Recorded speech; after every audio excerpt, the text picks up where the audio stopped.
I request Sri Pratap sir, ex-Deputy General Manager, Noble Tree Charitable Trust President. I request Sri Giriraj, the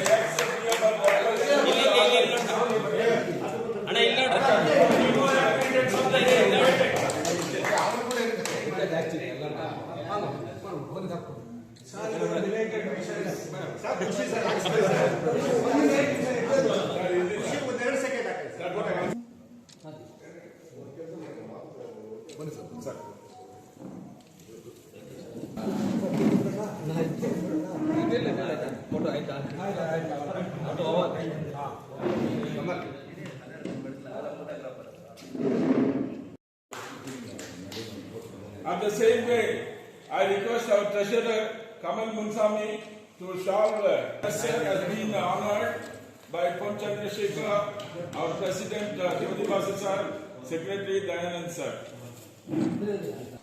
The DRDO Defense Director Dr. Ambedkar Academy Chief Patron. ಕೆಜಿಎಫ್ನಿಂದ Dayanand ಅವರು ಜ್ಯೋತಿ boss ಅವರೆಲ್ಲ ಬಂದಿದ್ದಾರೆ.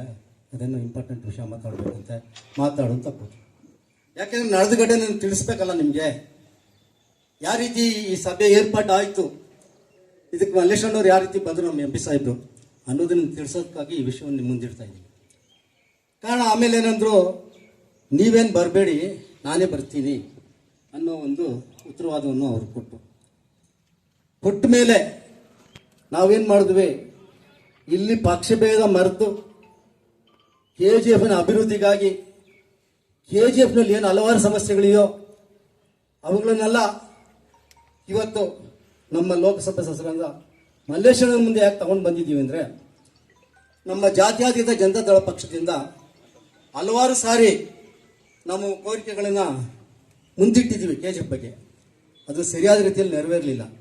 ಇವತ್ತು ನಮಗೆ ಅಂತ ಒಂದು ದೊಡ್ಡ ಒಂದು pillar ಥರ ನಮ್ಮ ಅಣ್ಣ ಇರೋದ್ರಿಂದ ನಾವು ಧೈರ್ಯವಾಗಿ ಅವ್ರನ್ನ ತಟ್ಟಿ ಕೇಳೋಣ, KGF ಒಳ್ಳೇದು ಮಾಡಿಕೊಡಿ. ಯಾಕೆಂದರೆ KGF ಹೆಂಗಂದರೆ ಒಂದು ಬಡವರು ಬಾಳುವಂತಹ ಒಂದು ಕ್ಷೇತ್ರ ಇದು. ಈ 35 ವಾರ್ಡ್ಗಳನ್ನು ತಗೊಂಡ್ರೆ ಅದನ್ನು ಯಾಕೆ ಉದಾಹರಣೆ ಇವಾಗ ಕೊಡ್ತಾ ಇದ್ದೀನಿ ಅಂದರೆ, 35,000 ಜನ ಇವತ್ತು ಹೊರಗೆ ಬೆಳಗ್ಗೆ ಸೂರ್ಯನ ನೋಡಿದಂಗೆ ಹೋಗ್ತಾರೆ, ಸೂರ್ಯ ಮುಳುಗೋದ್ಮೇಲೆ KGF ಬರ್ತಾರೆ. ಇಂಥ ಪರಿಸ್ಥಿತಿ ಇರೋದ್ರಿಂದ ತಾವುಗಳು ಇವತ್ತು ನಮಗೆ ಒಂದು ದೊಡ್ಡ ಹಸ್ತವಾಗಿರೋದ್ರಿಂದ ಮುಂದಿನ ದಿನಗಳಲ್ಲಿ ನಾವು ಏನು ಇವತ್ತು ಬೇಡಿಕೆ ಇಟ್ಟಿದ್ದೀವೋ ಆ ಬೇಡಿಕೆಗಳನ್ನು, ಯಾಕೆಂದರೆ ನೀವು ದೂರದ ಆಲೋಚನೆ ಮಾಡೋರು, ಅದೇ ರೀತಿ ಯಾರು ಯಾವ ರೀತಿ ಅನ್ನೋದನ್ನ ಆ ಸಂಬಂಧದ ಬಲ್ಲೆ ಇವ್ರಿಗಿಷ್ಟೇ ಇದೆ ತೂಕ ಅನ್ನೋದನ್ನ ತೂಕ ಹಾಕುವಂಥ ಮನುಷ್ಯರು ನೀವು. ಆದ್ರಿಂದ ನಾನು ತಮ್ಮಲ್ಲಿ ಮನವಿ ಮಾಡ್ಕೊಳ್ಳೋದೇನೆಂದರೆ, ಒಂದು ಪಕ್ಷದ ಒಂದು ಕಾರ್ಯಕರ್ತನಾಗಿ ಇವತ್ತು ಪಕ್ಷಕ್ಕೆ ನನ್ನ ಸನ್ಮಾನ್ಯ ಡಾಕ್ಟರ್ ಭಕ್ತಣ್ಣನವರು ತೀರೋದ ಸಂದರ್ಭದಿಂದಲೂ ಇದುವರೆಗೂ ಪಕ್ಷವನ್ನು ಮುನ್ನಡೆಸ್ಕೊಂಡು ಬರ್ತಾ ಇದ್ದೀನಿ. ನನ್ನ ಸಹಪಾಠಿಗಳು ನಮ್ಮ ಪಕ್ಷದ ಎಲ್ಲರೂ ಸೇರಿ ಹೊಡ್ಕೊಂಡು ಬರ್ತಾ ಇದ್ದೀವಿ. ಆದರೆ ಅದಕ್ಕೆ ಬಲ ಕಮ್ಮಿ ಇರೋದ್ರಿಂದ ಇನ್ನೊಂದು ಬಲವನ್ನು ನಾನು ಎದುರು ನೋಡುವುದು ಅನ್ನೇ ದಯಾನಂದ್. ಆ ಬಲ ಕೊಡಕ್ಕೆ ನಾನು ಬಂದಿದ್ದೆ ಈ ಸೇವ್ KGF. ಆದ್ರಿಂದ ನಾನು ನಮ್ಮ ಅಣ್ಣನಲ್ಲಿ ಇನ್ನೊಂದ್ಸರಿ ಮನವಿ ಮಾಡ್ಕೊಳ್ತೀನಿ, ನೀವು ಏನು ಹೇಳ್ತೀರೋ ಅದಕ್ಕೆ ನಾವು ಕಟ್ಟುಬದ್ಧವಾಗಿರ್ತೀವಿ. ನಿಮ್ಮಿಂದ ನಾವು ಯಾವತ್ತೂ ಇರ್ತೀವಿ, ನಿಮ್ಮಿಂದ ಈ ಸೇವ್ KGF ಯಾವತ್ತೂ ಇರ್ತದೆ. ಆದ್ರಿಂದ ನಿಮ್ಮ ಮೇಲೆ ಮನಸ್ಫೂರ್ತಿಯಾಗಿ ನಂಬಿಕೆ ಇಟ್ಟು ಈ ಒಳ್ಳೆ ಕೆಲಸಗಳಿಗೆ ನೀವು ಮುಂದಾಳತ್ವ ವಹಿಸಿ ನಮ್ಮನ್ನು ಹಿಂಬಾಲಿಸ್ಕೊಂಡು ಬಂದ್ರೆ ನೀವು ಏನು ಹೇಳ್ತೀರ ಆ ಥರ ಕೇಳ್ಕೊಂಡು ನಾವು ಮುಂದುವರಿತು ಅಂತ ಹೇಳಿ ನಾನು ಒಂದೆರಡು ಮಾತನ್ನು ಮುಗಿಸ್ತೇನೆ. ಜೈ ಹಿಂದ್, ಜೈ ಕರ್ನಾಟಕ. ಬೇಡಿಕೆಗಳು ನಮಗೆ ಉಸಿರು ಹೋಗ್ತಾ ಇದೆ. ಇವಾಗ ಹಾಸ್ಪಿಟಲ್ ಹೋದ್ರೆ ಮತ್ತೆ ಅವನು ಬರ್ತಾನ ಅನ್ನೋದು ಒಂದು ದೊಡ್ಡ ಕ್ವಶನ್ ಆಗಿದೆ. ಭಯ ಆಗ್ತಾ ಇದೆ. ಜನರಲ್ ಹಾಸ್ಪಿಟಲ್ ಎಷ್ಟು ಎಲ್ಲ ಪಾಪ್ಯುಲೇಷನ್ಗೆ ಅದು ಸಾಧ್ಯ ಆಗ್ತಾ ಇಲ್ಲ, ಅಲ್ಲಿ ಯಾವುದು ಇದಿಲ್ಲ. ಆದ್ರಿಂದ ನಮ್ಮದೇ ಆದಂತ ಕೋವಿಡ್ ಪೀರಿಯಡ್ ನಲ್ಲಿ ಕ್ರೋರ್ಸ್ ಆಫ್ ರುಪೀಸ್ ಖರ್ಚು ಮಾಡಿ ಡ್ಯೂರಿಂಗ್ ದ ಸೆಂಟ್ರಲ್ ಗವರ್ನಮೆಂಟ್ ನಮ್ಮ ಪ್ರಿಡಿಸಿಸರ್ ಪಾರ್ಲಿಮೆಂಟ್ ಮೆಂಬರ್ ಇದ್ದಾಗ ಎಂಟೈರ್ ಹಾಸ್ಪಿಟಲ್ ಅನ್ನ ಒಂದು ಒಳ್ಳೆ ಸ್ಥಿತಿಯಲ್ಲಿ ಅಲ್ಲಿ ಕ್ಲೀನ್ ಮಾಡಿದ್ದಾರೆ. ಸೊ ಇವಾಗ ನಾಳೆ ಹಾಸ್ಪಿಟಲ್ ನಡೆಸಬೇಕಾದ್ರೆ ನಡೆಸಬಹುದು. ಆ ರೀತಿಯಲ್ಲಿ ವೆಲ್ ಫರ್ನಿಶ್ಡ್ ಇವಾಗ ಅದನ್ನ ಮಾಡಿದ್ದಾರೆ. ಆಫ್ಟರ್ ಕೋವಿಡ್ ಅದನ್ನ ಮುಚ್ಚಿದ್ದಾರೆ. ಸೊ ತಾವು ಪ್ರಯತ್ನ ಮಾಡಿ ಇದನ್ನ ಒಂದು ಒಳ್ಳೆ ಆಸ್ಪತ್ರೆಯಾಗಿ ಅದನ್ನ ಮಲ್ಟಿ ಸ್ಪೆಷಾಲಿಟಿ ಹಾಸ್ಪಿಟಲ್ ಆಗಿ ಇಲ್ಲ ಇವಾಗ ರಾಜ್ಯ ಸರ್ಕಾರ ಒಂದು ಡಿಸ್ಟಿಕ್ಗೆ ಒಂದು ಹಾಸ್ಪಿಟಲ್ ಅಂತ ಹೇಳ್ತಾ ಇದಾರಲ್ಲ ಕಟ್ಟೋದಕ್ಕೆ, ಅದು ಏನಾದ್ರೂ ಪ್ರಯತ್ನ ಆದ್ರೂ ತಾವು ಯಾವ ರೀತಿ ಅದನ್ನ ಮಾಡೋದು ನಮಗೆ ಅದು ಓಪನ್ ಆದ್ರೆ ಸೊ ಎಂಟೈರ್ ಜಿಲ್ಲೆಗೆ ಕೂಡ ಅದು ಒಂದು ಯೂಸ್ಫುಲ್ ಆಗ್ತದೆ ಅಂತ ಒಂದು ಬೇಡಿಕೆ. regarding the house is concerned, not only for the STBP, it is also applicable for all the ex-employees and children's ಗೆ ಕ್ಯಾಬಿನೆಟ್ ಡಿಸಿಷನ್ ಆಗಿದೆ. ಅದನ್ನ ಜಾರಿ ಮಾಡಬೇಕಂತ ಕರ್ನಾಟಕ ಹೈಕೋರ್ಟ್ ಕೊಟ್ಟಿದೆ. ಅರಿಯರ್ಸ್ ಆಫ್ ಅಮೌಂಟ್ ಕೊಡಬೇಕಾದ್ರೆ ಕೋರ್ಟ್ ಅಲ್ಲಿ ಇದೆ. ತಾವು ಕೂಡ ಸರ್ಕಾರಕ್ಕೆ ಮನವೊಲಿಸಿದ್ರೆ ಅವರಿಗೆ ಅರಿಯರ್ಸ್ ಆಫ್ ಅಮೌಂಟ್ ಕೂಡ ಬೇಗ ಸಿಗಬಹುದು. ಇನ್ನೊಂದು ಇಲ್ಲಿ ಕ್ರೀಡಾಂಗಣ, ನಮ್ KGF ಅಂದ್ರೆ ಸ್ಪೋರ್ಟ್ಸ್ ಅಂದ್ರೆ doctor Ambedkar stadium, Gymkhana stadium, national level football stadium, ಅದನ್ನ ಇವಾಗ ರೀಓಪನ್ ಮಾಡಿದರೆ. ಎಂಟೈರ್ KGF ಅಲ್ಲ, ತಮಗೆ ಒಂದು ಹೆಸರು ಇರ್ತದೆ ಸರ್. ಈ ಯಂಗ್ಸ್ಟರ್ ಅನ್ನ ಡ್ರಗ್ಸ್ ಕಂಟ್ರೋಲ್ ಇಂದ ಗಾಂಜಾಗೆ ಇವಾಗ ಅಡಿಕ್ಟ್ ಆಗ್ತಾ ಇದ್ದಾರೆ. ಪ್ರತಿ ಮನೆಗಳಲ್ಲಿ ಯಂಗ್ಸ್ಟರ್ ಗೆ ದಾರಿ ತಪ್ಪಿ ಹೋಗ್ತಾ ಇದ್ದಾರೆ. ಆದ್ರಿಂದ ಜಿಲ್ಲೆಗೆ ಒಂದು ಮಾದರಿಯಾಗಿ ಆ ಸ್ಟೇಡಿಯಂ ಅನ್ನ ಓಪನ್ ಮಾಡಿದರೆ ಅದು ತಮಗೆ ಒಂದು ದೊಡ್ಡ ಹೆಸರಾಗುತ್ತೆ. ತಮ್ಮ ಅವಧಿಯಲ್ಲಿ ಒಂದು ಅಚೀವ್ಮೆಂಟ್ ಆಗ್ತದೆ. ತಾವು ಹಲವಾರು ಯುವಕರನ್ನ ದಾರಿ ತಪ್ಪುವವರನ್ನ ತಿರ್ಗಾ ಒಂದು ದಾರಿಗೆ ತಂದಿದ್ದೀರಿ ಅಂತ ಹೆಸರು ಬರ್ತದೆ. It is possible. Only the CSO has a ample power to ಅದರ ಮೇಲೆ ನಿರ್ಧಾರ ತಗೋಬಹುದು. ಅದನ್ನ ತಾವು ಮಾಡಬೇಕಂತ. Regarding the BML is concern, ಇವಾಗ ಅಲ್ಲಿ ಪ್ರೊಡಕ್ಷನ್ ಜಾಸ್ತಿ ಆಗ್ತಾ ಇದೆ, ಎಂಪ್ಲಾಯ್ಮೆಂಟ್ ಕ್ರಿಯೇಷನ್ ಇಲ್ಲ. ಎಂಪ್ಲಾಯ್ಮೆಂಟ್ ಕ್ರಿಯೇಷನ್ ಆದರೂ ಕೂಡ ಬೇರೆ ಇದರಿಂದ ಮಾಡ್ತಾ ಇದ್ದಾರೆ. ಸೊ ಜಿಲ್ಲೆ we are not seeking only restriction to the KGF. Entire Kolar district ನಲ್ಲಿ ಸ್ಟೇಟ್ ಅಲ್ಲಿ ಇರುವವರಿಗೆ ಒಂದು ಪ್ರಿಫರೆನ್ಸ್ ಕೊಡಬೇಕಂತ, ಅದಕ್ಕೆ ತಾವು ಅದಕ್ಕೆ ಸ್ವಲ್ಪ ಅವಕಾಶ ಮಾಡಿ ಕೊಡಬೇಕಂತ ಒಂದು ವಿನಂತಿ. KGF ಜನರಲ್ ಹಾಸ್ಪಿಟಲ್ ಇವಾಗ ರಾಜ್ಯ ಸರ್ಕಾರದಲ್ಲಿದೆ. ಆದ್ರಿಂದ ನಾವೆಲ್ಲ 1 lakh ಸಿಗ್ನೇಚರ್ ಕ್ಯಾಂಪೈನ್ ಅಂತ ಮಾಡಿದ್ದೇವೆ.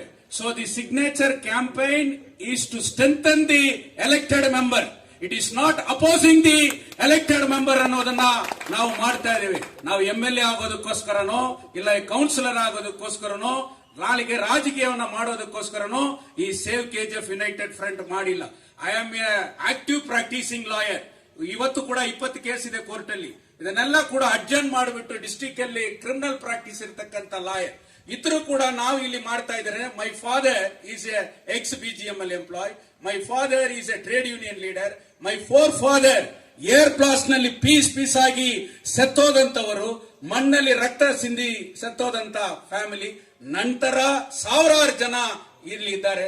ಒಂದು ಕನಸು, ತಮ್ಮಿಂದ 1% ಏನಾದ್ರೂ ಒಂದು ಚೇಂಜಸ್ ಆದ್ರೆ ಇಡೀ KGF ಗೆ ಒಂದು ಬೆಳಕು ಬರ್ತದೆ. ಆದ್ದರಿಂದಾನೇ ನಿಮ್ಮನ್ನ ಕೈ ಮುಗಿದು ಕೇಳ್ತಾ ಇದ್ದೀವಿ. The signature campaign is not against MP. It is not against MLA. To strengthen the elected representative.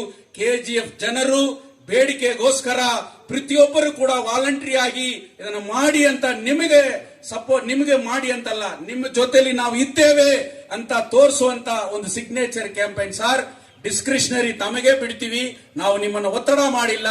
ತಾವು ಅದಕ್ಕೆ ಸಪೋರ್ಟ್ ಮಾಡಿದರೆ ಅದು ಇಡೀ ಕ್ಷೇತ್ರದಲ್ಲಿ ಇರೋರು ಅವರೇ ವಾಲಂಟರಿ ಆಗಿ ಬಂದು ಮಾಡ್ತಾರೆ. ಆ ಸಿಗ್ನೇಚರ್ ಅನ್ನ ತಾವು ಯಾರಿಗೆ ಪ್ರೆಸೆಂಟ್ ಮಾಡಬೇಕಂತ ಹೇಳ್ತಿರೋ ಅವರ ಜೊತೆಗೆ ನಾವು ಅದನ್ನ ಪ್ರೆಸೆಂಟ್ ಮಾಡೋಣ. ತಮ್ಮ ಮಾರ್ಗದರ್ಶನನೇ ನಮ್ಮ ಮಾರ್ಗದರ್ಶನ ಅನ್ನೋದು ಕೂಡ ಈ ಸಂದರ್ಭದಲ್ಲಿ ಹೇಳ್ತಾ ಇದ್ದೀನಿ. ತಾವು ಈ ನಮಗೆ ಬೆಳಕಿದ್ದಂತೆ ಇದೇನು ನಮ್ಮನ್ನು ಹೋಗಲ್ತಾ ಇಲ್ಲ, ಆ ಪರಿಸ್ಥಿತಿಯಲ್ಲಿ KGF ಇದೆ. ನಿಮಗೆ ಎಲ್ಲಾ ರೀತಿಯಲ್ಲಿ ಕೂಡ ನಾವು ನಿಮಗೆ ಸಪೋರ್ಟ್ ಆಗಿ ನಿಲ್ತೇವೆ. ರಾಜಕೀಯ ಇಲ್ಲ ಸರ್, ನಾನು CPI, ಇಲ್ಲಿ ADMK ಇದ್ದಾರೆ, RPI ಇದ್ದಾರೆ, JDS ಇದ್ದಾರೆ.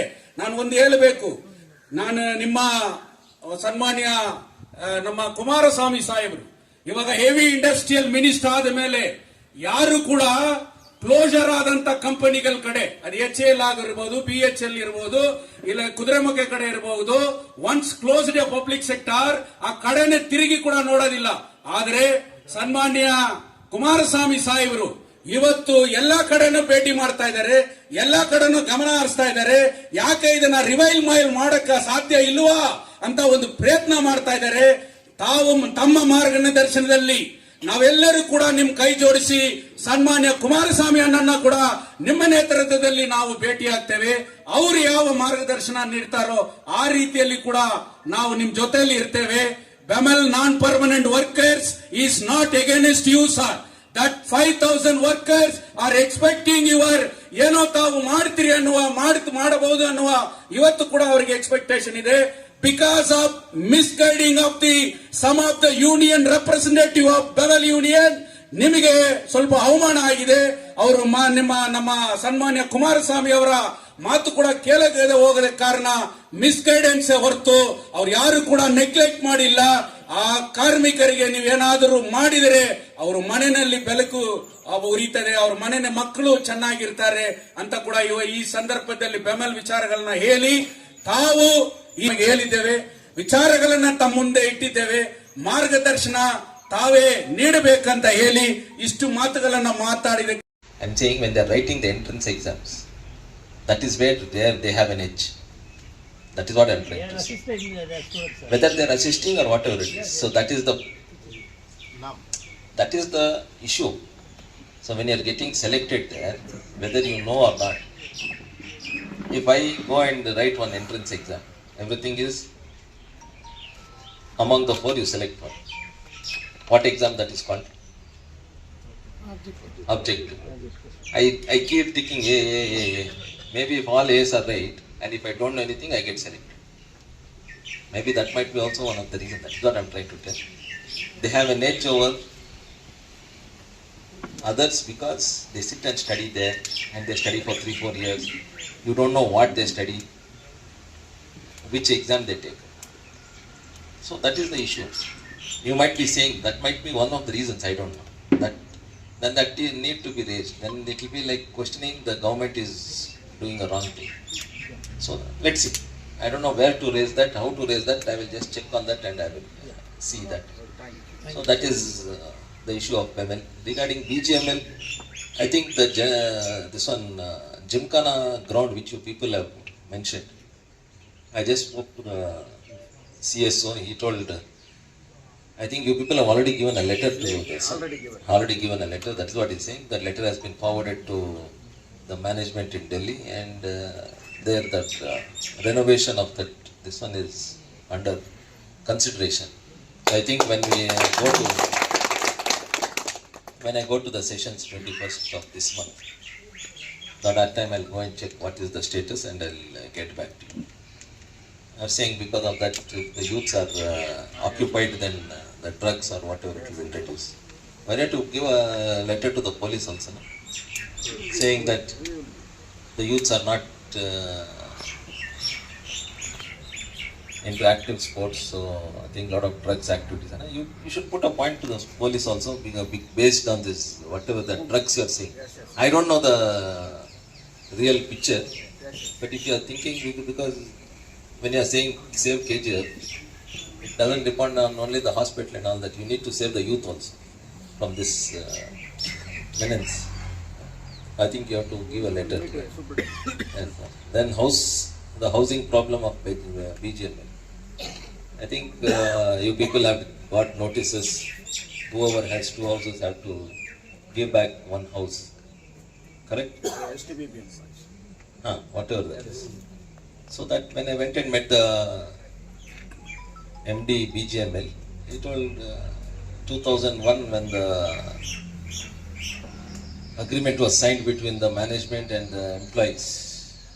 I think that time there's a mention, 1 employee, 1 house. That settlement was done, if I'm not mistaken, because that is what he told me. He's given me the points of whatever that is. So according to the agreement which was done in 2001, 1 employee needs to have 1 house, so that all the patta or the kata of this one can be done. And I think in that 1,000 odd have been already given katas, possession certificates, katas, whatever it is. The remaining has to be done. Everything is under process and it is on the last stage, because I think that numbers also I had given that time. That numbers also I had given last time to the press. All you people were there. I had given the details. So much was there. Possession certificate, papers.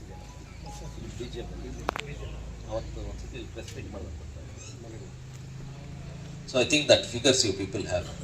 In that, some odd number of people have 2 houses. Some people have 3 houses also. So if they write and give, or if they sign that notice, whatever it is, saying that we are ready to give back those 2 houses, that possession certificate for that 1 house they'll get. If they don't want to do, then the possession certificate will not be given. That is the status of the houses. Because the agreement which was done in 2000 when the BGML closed down, that was the agreement which was done. If I am not mistaken, if any mistake is there, you please tell me. Management, BGML management has sanctioned. The problem is in 2000 when the BGML closed down, that agreement is there. That is what he says. It is on paper, sir. That agreement is there. So that is why we are insisting on this. So I'll give you one clarification against for that also. If you want, I'll give a clarification. I'll tell them to send the papers, all that. So if you want the possession certificate of that particular house, then you are supposed to hand over the extra house. If you don't want a possession certificate, then you can stay there. The problem is again the possession certificate will not be given to you. That is the thing which is there regarding the housing problem. Then regarding BGML hospital, I think we have already had one discussion with one of the hospital people, Satya Sai, which they were ready. But again the problem issue is all the property of BGML is in the court. So when I kept the proposal with the minister, he told, see, all these issues are there. So I cannot give only a parcel of the land to a particular person. It has to be given either to the state government or it has to be given to the central government, a different central government organization, or it can be given to any PSUs. And the issue is they don't want to take only a part of the parcel of the property. They want to dispose the full 7,000 acres which is in their possession. That is the issue which is happening. So once that is done, even the employees who are there in the court, who have taken up the court case where they got that order in 2024 May,